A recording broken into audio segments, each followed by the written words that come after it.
Selamat datang teman-teman. Coba gue nulis teksnya dulu sebentar ya.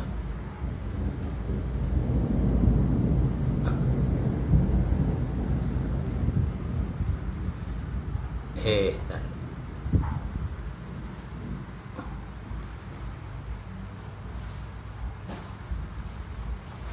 Selamat datang teman-teman onlineku. Selamat datang di kanal Instagram Live Kios Ojo Kios. Malam ini kita akan ngobrol bersama Dianita Kusuma Pertiwi. Tergut lagi nulis teksnya dulu ya. Oke. Nah, coba pin. Angin amat.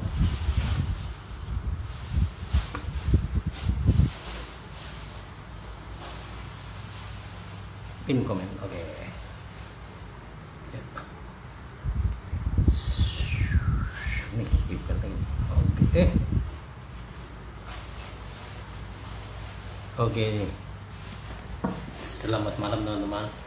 Saya Yosi di kanal Instagram live-nya Kios Ojo Kios.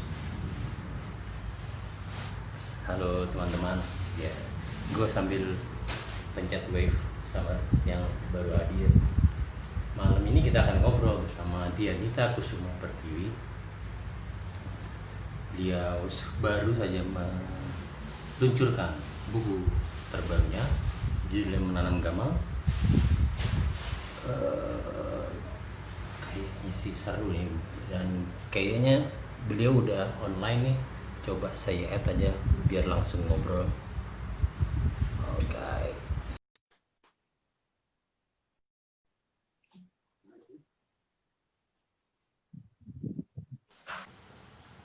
Halo, selamat malam. Malam. Halo Mbak Din, Mbak Dian ya. Panggil Mbak Dian aja ya. Aduh. Boleh. Selamat malam, terima kasih udah mau hadir di acara ini Baca Karya bersama dirimu malam ini. Sekarang lagi di mana nih lokasi kalau boleh tahu? Ini aku lagi di Depok. Lagi mulai gerimis-gerimis. Mulai gerimis-gerimis ya ini. Mm-mm. Juga di daerah Cipete, Fatmawati lagi mulai gerimis-gerimis juga sih. Dan petir mulai halilintar mulai datang dia. Mudah-mudahan mulai bergemuruh. Iya, bergemuruh, mudah-mudahan nggak sangat mengganggu kanal kita ya. Namanya juga tergantung sama wifi dan Benar, itu sekarang bukan. kehidupan kita kan bergantung pada internet. Betul ya, terutama ya Nasib kita. kelas menengah, terutama yang kelas menengah dan kelas atas ya tergantung sama internet banget ya. Juga kelas menengah ngehe juga tergantung sama internet. Oke. Nah, dan kamu baru meluncurkan bukumu ya. Ya. Judulnya adalah Menanam Gamang. Asik, oke. Menanam Gamang ya. Ini bukan buku pertamamu, Bukan. Oke, buku keberapa ya kalau boleh Yang tahu? ini Cerita. yang ketiga. Buku yang ketiga, oke. Yang pertama itu yang berjudul? Yang pertama kumpulan naskah drama Pasar Malam untuk Brojo tahun 2016. Oke. Ini yang kedua? Yang kedua buku harian Keluarga Kiri. Ya, tahun 2019 ya? Itu cetak pertama 2016, terus akhirnya cetak ulang di Pelangi 2019.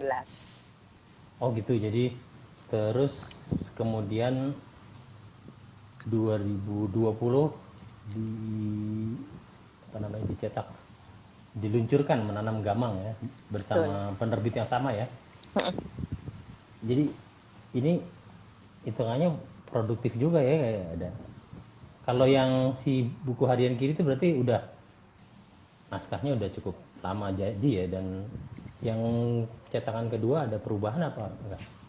Ada cukup signifikan sih perubahannya. Jadi Oh, iya. ada bab yang aku tambahin, terus juga ada aku tambahin beberapa karena itu tentang keluarga aku sendiri.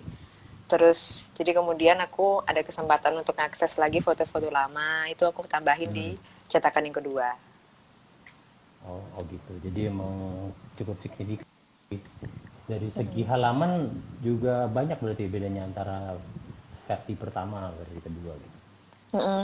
Jadi nambah sih. Oh gitu. Dan terus sekarang baru saja, tadi udah dibahas ya, baru menanam gamang ya. Mm-mm. Menanam gamang nih, kalau boleh itu dong, mungkin buat, terutama mungkin buat teman-teman yang belum apa ya, belum tahu nih ada buku-buku karyamu yang baru ini gitu ya, baca sedikit dong dari buku ini kalau boleh. Siap. Mungkin buat awal 3 paragraf dulu awalnya. Buat pemanasan. Oke, siap. Berarti ini dari ini ya, istilahnya emang baris-baris awal bukumu nih ya. Mm-mm. Oke, coba. Oke. Silakan. Ini Waktu aku dan tempat. baca di halaman pertama. Mata anak perempuan itu terbelalak, menyaksikan sepasang laki-laki dengan sulur-sulur kelabu dan putih di kepala mereka, tengah berdebat penuh gairah. Raut wajah mereka berubah-ubah, mengikuti isi pembicaraan yang terjalin di antara keduanya. Sejumlah kata-kata asing yang tak pernah didengar dari mulut orang lain, beberapa kali disebutkan oleh ayah dan kakeknya itu, menerbitkan puluhan tanya yang tak mampu dilontarkannya. Bagaimana kamu bisa meyakinkan mereka untuk mendanai tes selanjutnya? Tanya Roin Ann. Laki-laki di hadapannya tidak langsung menjawab. Dari balik kacamatanya, ia memandangi 3 ekor tikus yang kembali berlarian di dalam sangkar. Setelah virus yang disuntikan ke dalam tubuh mereka berhasil ditaklukkan oleh agen dalam larutan vaksin yang telah dibuat bersama Roin Ann. Diony Ann tidak bisa menyalahkan keraguan ayahnya, karena sesungguhnya rasa yang sama juga telah merangsek benaknya. Jika menemukan formula yang tepat untuk membunuh virus penyebab penyakit dalam tubuh organisme adalah sebuah pekerjaan yang membuat mereka harus terjaga selama beberapa malam, meyakinkan para pemegang banyak aset di kota Yegia untuk mendanai uji vaksin ke manusia adalah perkara lain yang sulit mereka bayangkan solusinya. Oke, siap. Terima kasih sudah membacakan petikan awal dari karya Menanam Gamang. Ini dia bukunya. Ya nggak bisa dibalik ya, susah baliknya. Eh, repot punya. Cerita dong tentang Menanam Gamang ini, kayak apa sih istilahnya, beberapa menit singkat untuk menjelaskan buku ini. Oke, jadi Menanam Gamang ini sebenarnya novela. Jadi tentang, bisa dibilang tentang pembayangan 100 tahun dari sekarang.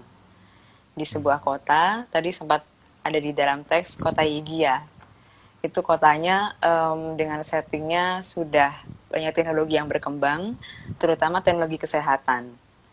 Jadi di kota ini sudah mengalami beberapa kali episode pandemi, dan kemudian dalam sering berjalannya waktu, jadi orang-orang semakin mengembangkan teknologi yang bisa mencegah mereka untuk jatuh sakit. Tapi ternyata di tahun 2120 masih ada wabah yang masuk nih. Tuh, dan kemudian novela ini menceritakan tentang salah satu warga kota Yegia ini, yakni Eva, yang dia pekerjaannya adalah seorang camp girl. Oh, oke, siap. Nanti itu ya. Kita susah juga ya kita bahas buku, tapi nggak boleh terlalu spoiling ya. Bener. Oh. Nah, sementara nih kalau dari bagian awal nih kayaknya anak seorang laki-laki dan anaknya ya yang diskusi di laboratorium gitu ya. Jadi kayak Ya, ilmuwan gitu ya. benar. Eh, Oke, dan mereka dan terkait sama pembuatan vaksin segala macam ya. Ya. Oke. Sulur itu emang terasa ini emang apa sih namanya, laboratorium percobaan ya, dan apa sih segala macam science fiction lagi bisa dibilang. Kalau misalnya Betul. secara singkat gitu ya, ini dikatakan fiksi ilmiah gitu, kamu setuju apa enggak? Setuju sih dari aku. Karena memang yang menjadi substansi dari novela ini sebenarnya dari keilmiahan itu tadi. Jadi memang aku masukkan seperti istilah-istilah kedokteran, terus kemudian pembayangan seperti apa teknis-teknis teknologi yang memang aku gambarkan cukup detail gitu. Jadi bagaimana misalnya satu teknologi yang paling dominan di sini adalah satu teknologi yang ditanam di tubuh kita, di sini di punggung tangan. Nah, ini teknologinya akan merekam kondisi tubuh kita. Jadi mulai dari suhu tubuh, terus kemudian tingkat gula darah, dan kemudian juga detak jantung yang kemudian akan dikirim ke badan kesehatan. Nah, jadi karena itu memang aku jelaskan dengan teknis, jadi aku sih setuju sih kalau itu disebut kemudian sebagai fiksi ilmiah gitu. Ya. Dan kalau misalnya yang sebelumnya, bukumu sebelumnya kan tentang keluarga kiri ya, dan obrolan kita sebelumnya dia adalah latar belakangnya kurang lebih dari latar belakang keluargamu gitu ya. Ya. Dan nah kalau ini tiba-tiba sekarang jadi loncat ke fiksi ilmiah, fiksi prediktif ya, benar ya? Spekulatif. Dan spekulatif. Nah, kenapa tiba-tiba beride untuk membuat itu? Sebenarnya nih waktu tidak bisa dilepaskan dari sekarang yang kita hadapi sih. Ya, Jadi oke. karena aku juga sebenarnya awalnya aku lahir di Malang dan kemudian pindah ke Jakarta. Dan waktu pandemi mulai masuk itu aku masih di sini di Jakarta. Dan terus kemudian waktu awal-awal itu kan di Jakarta belum PSBB ya, tapi kita masih bisa jalan-jalan, masih naik transportasi publik. Nah, di situ kemudian aku mulai merasa agak agak mungkin depresi gitu melihat gimana di kereta misalnya di jalan-jalan melihat kita semua jadi pakai masker dan jadi Ya, tidak bisa melihat ekspresi wajah kita, nggak bisa ya, mendengar suara tawa yang langsung gitu. Terus kemudian ditambah PSBB, kemudian the lockdown itu, jadi benar-benar di rumah dan kita kan jadi terpapar sekali dengan banyak berita-berita yang baik itu jumlah orang yang meninggal atau seperti apa, juga kemudian dari luar tentang perkembangan-perkembangan teknologi, mungkin kayak di Singapura dengan contact tracing-nya kayak gitu-gitu. Nah itu sih yang kemudian aku merasa ini momen yang pas nih gitu buat membicarakan tentang fiksi ilmiah gitu. Gitu sih. oke. Berarti emang kurang lebih cukup kilat ya mengerjakannya ya, bisa dibilang cukup kilat ya. Bulan Waktu kemarin itu sih kita PSBB ketat banget itu. Maret, April. Hmm.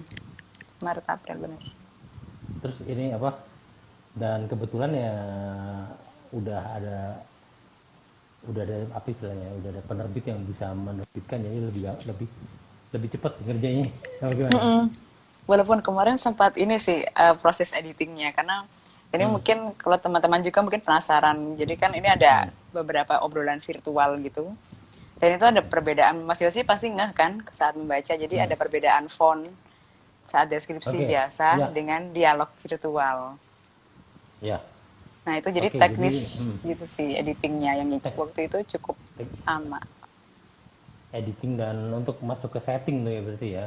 Kayak masuk ke proses bikin cetak birunya ya, dan oh ya jadi di sini kalau dalam cerita gitu dengan font yang aku nggak tahu tapi mirip-mirip Times New Roman gitu ya. Dan kalau yang istilahnya nama-nama tokoh di chatting gitu ya, dan isi chatnya tuh memang dengan font yang berbeda lagi nih. Kalau coba gue kasih lihat sedikit nih, kalau kelihatan Iya, Tan. kebaliknya. Iya. Itu dia, kita tiba-tiba makanya. Dan emang ada pandemi ya, selain itu tadi ya, timbul bukan kecurigaan ya, timbul keterasingan dengan masker itu mungkin kayak Maret April ya. Kalau sekarang orang-orang udah mulai buka masker malah. Ya. Iya, udah Meskipun mulai nggak betah. pandeminya masih banyak gitu ya. Iya, sebenarnya. Cuma dari sisi lain emang kayak yang aku tuliskan sedikit di intro itu, kayak orang-orang jadi tiba-tiba semua jadi harus digital gitu kan.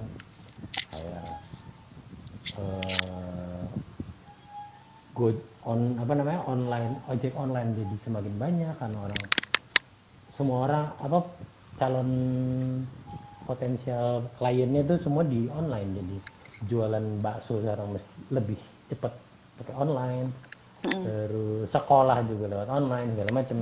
Nah, kalau dan itu jadi fakta-fakta itu jadi inspirasi lo ya. Mm-mm. Jadi sebenarnya begini, waktu pandemi itu kan sempat kita banyak yang membicarakan juga gitu, misalnya orang-orang yang terdampak secara ekonomi gitu kan. Seperti tadi kayak misalnya supir Gojek, terus kemudian misalnya orang-orang yang selama ini, kalau kita mungkin masih bisa kerja di rumah nih gitu kan, dengan Ya. virtual, terus tapi yang lain ada orang-orang yang mungkin nggak memungkinkan untuk itu. Nah, tapi sebenarnya ada satu yang mungkin orang nganggapnya nggak, bukan pekerjaan nih, tapi sebenarnya tuh mereka menghasilkan uang dari situ, dan itu adalah cam girl. Mungkin saat saat kita ngomong cam girl tuh kebanyakan kurang familiar dengan istilah itu. Tapi kalau misalnya seringkali terus aku sebut nih, cam girl apaan sih gitu kan? Terus aku bilang Bigo gitu, dan kemudian Ya. oke, gitu. Jadi nah selama ini mungkin kita ngerasanya itu bukan bukan pekerjaan gitu kan. Padahal sebenarnya beberapa orang mungkin memang memang menggantungkan pendapatannya dari situ, dan kemudian dan cukup berdampak juga karena sebenarnya waktu pandemi ini secara global tingkat orang yang menjadi model di aplikasi-aplikasi itu meningkat. Ya. Tuh, dan itu jadi istilahnya jadi ya akan rebutan lahan gitu sih. Nah, itu yang menjadi cerita di dalam novel aku. Oh, jadi emang pandemi ini ya membuat banyak aplikasi ya, ada antara tadi kamu bilang Bigo gitu kan, ada aplikasi apa gitu kan, ada Likee. Jadi kayak aku ketemu sama tetangga ngobrol-ngobrol, Likee itu apa gitu, aku nggak tahu gitu.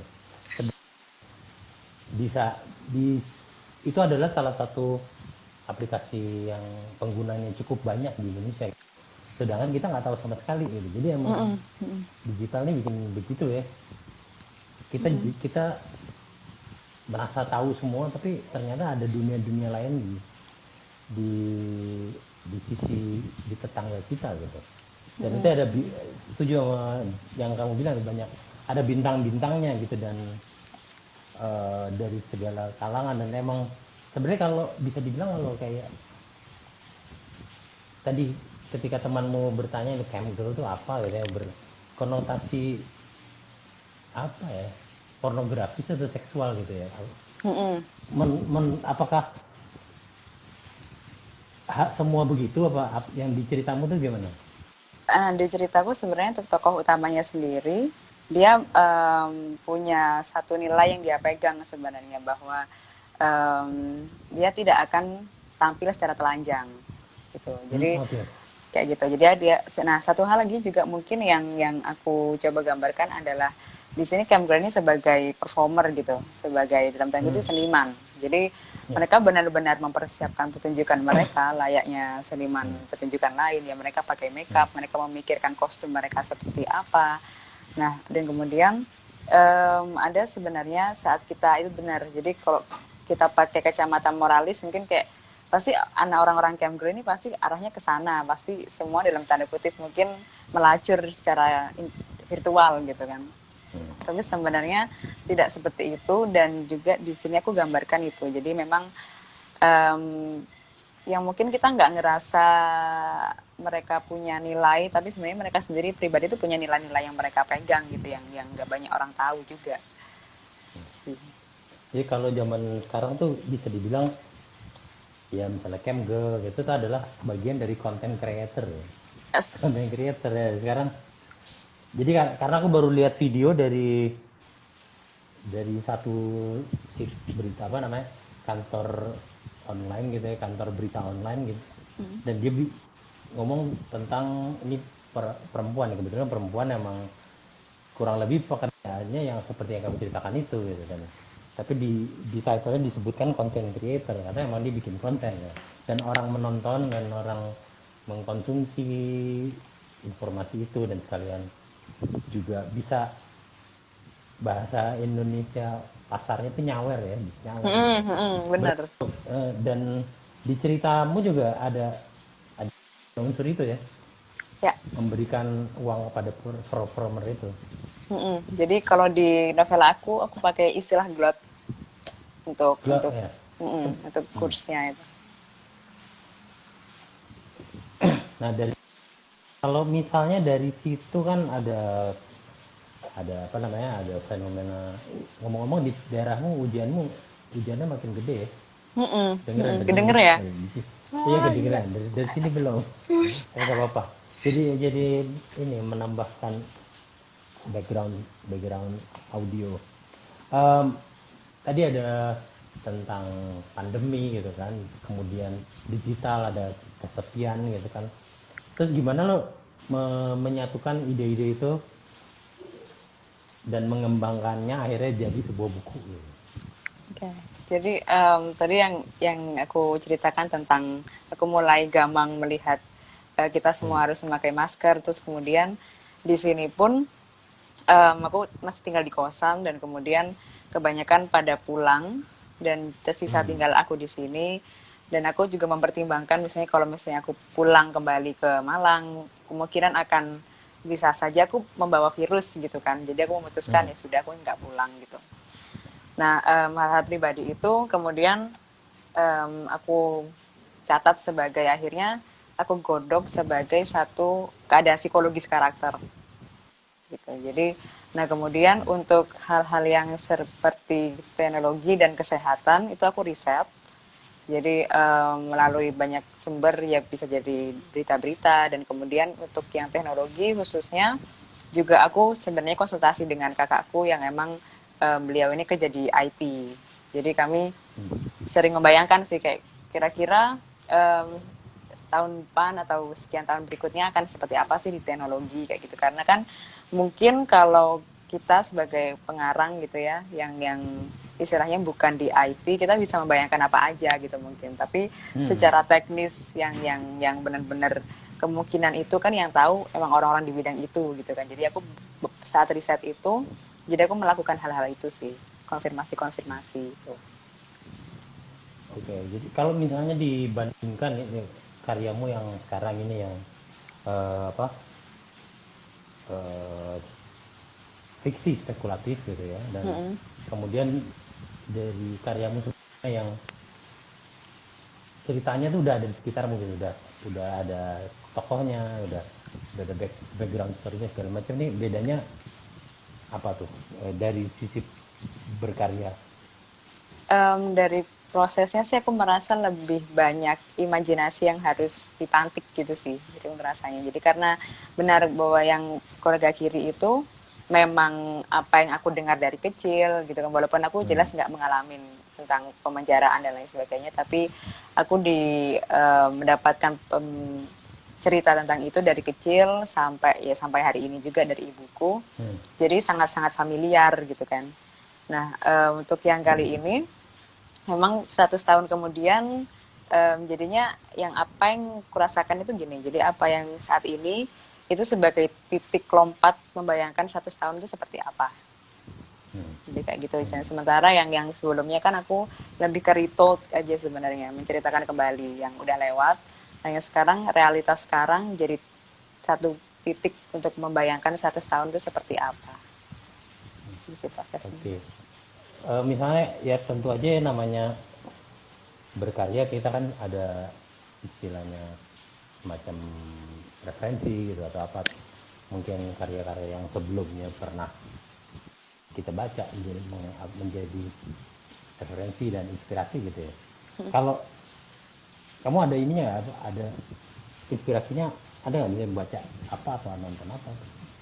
Kalau nonton ada Black Mirror dan Her Hmm, oke. dengan karena Her ini oh ya, jadi ada satu poin juga di novela aku yang mengabarkan tentang AI artificial intelligence. Hmm, Nah, aku pikir di Her itu kan dia mengeksplorasinya komunikasi yang bisa cair sekali kan. Nggak kayak kita hmm. sekarang mungkin masih kita dengan Siri atau pakai Google Assistant itu kan masih em, sangat kaku gitu. Masih kaku. Masih task based banget. Nah, aku membayangkan kemudian di Her itu bisa sangat kayak kita ngomong sama manusia aja gitu kan. Nah, itu jadinya aku jadi inspirasi. Nah, kemudian sebenarnya tentang kedistopiaan, setengah-setengah Hmm, distopia itu aku ambil dari Black Mirror, terinspirasi dari sana. Dan kalau film, kalau buku dari Orwell sih, ya. 1984. Jadi Di mana? tentang pengawasan kayak gitu-gitu. Nah, di Orwell sementara kalau kita lihat di negara tetangga udah mulai jalan juga tuh ya, katanya orang kamera di perapatan-perapatan dan merekam wajah-wajah orang dan mencatat Bener. perilakunya gitu. Face recognition-nya dari mana-mana. Ya, soalnya kalau berarti kalau dari istilah dari apa ya, dari negeri sendiri itu nggak, belum ada yang secara umum, ada nggak sih yang masih disimak aja orang secara science fiction gitu. Nah, sebenarnya juga tantangan sih gitu dalam artian bahwa aku sendiri kan kuliah di sastra gitu ya. Terus Hmm, selama ini tuh nggak pernah sejujurnya aku mendapatkan materi kalian baca nih ini adalah karya science fiction, nggak pernah gitu. oke. Hmm. Jadi selalu kita masih bermain-main di kanon seperti itu kan. Nah, jadi Ya. Nah, itu jadi mentalitas maksudnya di aku di dalam konteks pendidikan sastra aja jadi memang seperti ruangnya sedikit gitu. ya. Ini kan kurang lebih, saya kenapa bikinnya berbentuk novela gitu. Padahal kan mungkin bisa dielaborasi gitu ya, lebih mendetail atau lebih konfliknya digali lagi apa gimana gitu. Kenapa memutuskan untuk bikin berbentuk novela yang enggak sekitar 100 sekian halaman? Ya kemarin itu pertimbangannya gini sih karena aku pikir penggambaran dalam novela yang istilahnya nggak terlalu panjang ya, juga nggak terlalu kompleks itu lebih lebih enak untuk dinikmati di saat seperti ini gitu. Aku pikir di saat kita bisa dibilang ya kita masih dalam situasi ini dan mungkin kita butuh waktu mungkin untuk rehat gitu dari kesibukan yang kadang membuat kita kayak gampang lelah gitu kan. Nah, aku pikir aku tidak ingin membuat pembaca terlalu gampang dan terlalu lelah sebenarnya. Oke. Ya. Em, Kalau misalnya kan kamu juga menulis banyak, nah ya, naskah drama tentunya itu membuat banyak esai gitu kan. Dan kalau secara, kalau bikin novela bercerita tentang fiksi ilmiah ini kayak pertama kali ya, dan ini akan membuat yang berikutnya bagaimana kamu? Aku ada rencana sebenarnya untuk mengembangkannya lebih lanjut. Tapi tentu itu masih rahasia dapur. Tapi Asik. bahwa Tapi udah dibocorin ya. Oke, siap. Asik. tapi memang ada rencana tentang ini. Karena ternyata respon dari teman-teman beberapa emang bilang setelah aku nutup buku ini aku merasa kurang gitu. Eh, Kayak ada yang itu sih. oke. Berarti secara universe nih masih jadi dikembangkan lagi nih ya. Betul. Ditambahkan ini kisah-kisah baru. Asik. Dan untuk yang belum belum tahu nih menanam gamang, silakan dapatkan di kios-kios terdekat, kios tentunya. Dan cari dalam untuk buku ini. Nah, kalau berikutnya apa ya namanya? Kalau kesulitannya apa sih? Selain tadi yang lebih detail mungkin selain tadi yang kalau yang esai atau fiksi yang sebelumnya udah ceritanya narsumnya udah jelas gitu, eksplorasi dunianya dan apa namanya unsur-unsur dalamnya tidak perlu terlalu banyak ya. Kalau ini kan banyak gitu ya, dan selain itu mungkin prosesnya apa harus detail gitu apa gimana Nah, perbedaannya? sebenarnya yang perbedaan terasa sekali adalah ya aku memang tidak pernah belajar formal ataupun kemudian yang benar-benar mendalami kesehatan atau teknologi gitu kan. Yang itu tantangan berat besar, tapi Hmm. kemudian juga yang bikin semakin menantang aku juga gitu, sejauh mana sih yang bisa aku kerjakan di situ di saat aku ingin mengangkat hal ini, tapi kemudian itu sesuatu yang berjarak sekali dengan aku, dan sejauh mana sih aku bisa menggarapnya gitu. Oh, baik baik. Oke. Ini deh, boleh deh baca sedikit lagi cuplikan karyamu menanam gamang. Mungkin ya ya berapa paragraf boleh silakan. Masuk bagian tengah ya. Oke, siap. Halaman berapa ya? Kalau Aku video mau saya baca untuk video. halaman 77. Oke, siap. Silakan waktu dan tempat. Citraan hologram If Ivy mulai mengabur di penglihatan Barnabas R. Rasa kesepian telah menggerogoti benaknya. Selama 2 minggu, ia tidak bertemu dengan siapapun. Dan tak ada satupun yang menghubungi untuk menanyakan keadaannya. Ia pun yakin Tush hanya ingin bermain-main dengan perasaannya. Jika Tush benar-benar tertarik, semestinya perempuan itu akan menghubunginya, walau hanya untuk sekadar menanyakan kabar. Begitupun hubungannya dengan rekan kerja lain yang semakin ia yakini sebagai relasi yang tak lebih dari interaksi transaksional. Piscatella mengetik, "Pergilah bread and wine." Teapot mengetik, "Tendang dia, If." "Jangan, kumohon." Jemari Barnabas R bergerak di atas papan ketik dengan cepat. Ia membiarkan wajahnya basah dengan keringat dan tak kunjung membenahi letak kacamatanya yang telah mencapai setengah batang hidung. "Kumohon, If, aku harus berbicara denganmu." Ia kembali melihat ke arah hologram If Ivy dan mendapati perempuan itu terdiam sambil melempar tatapan nanar. Barnabas R memejamkan matanya, mendorong genangan di pelupuk mata yang meleleh perlahan di kedua pipi dan melebur bersama peluh. Kita lihat nanti. Barnabas R kembali membuka matanya. Harapan itu ada. Ia menyeka kedua pipi dan hidungnya dengan lengan baju, seiring senyum yang perlahan terbit di bibirnya. Muncul keinginan untuk mengucapkan terima kasih kepada If Ivy, namun niatnya segera dikalahkan dengan keraguan yang mencegah jemarinya kembali menekan tuts papan ketik. Ia memutuskan untuk kembali tidak terlihat dari siapapun yang ada di ruangan obrolan itu, seperti hari-hari sebelumnya. Dengan kelegaan yang kini menguasai benaknya, Barnabas R memutar kembali kursi kerja untuk memandangi citraan hologram If Ivy. Darah dalam tubuhnya tidak memerlukan waktu lama untuk kembali mengalir deras ke selangkangan. Barnabas R bersandar dan mulai mengarahkan tangan kanannya melintasi perut, semakin ke bawah hingga mencapai kemaluannya yang telah mengeras.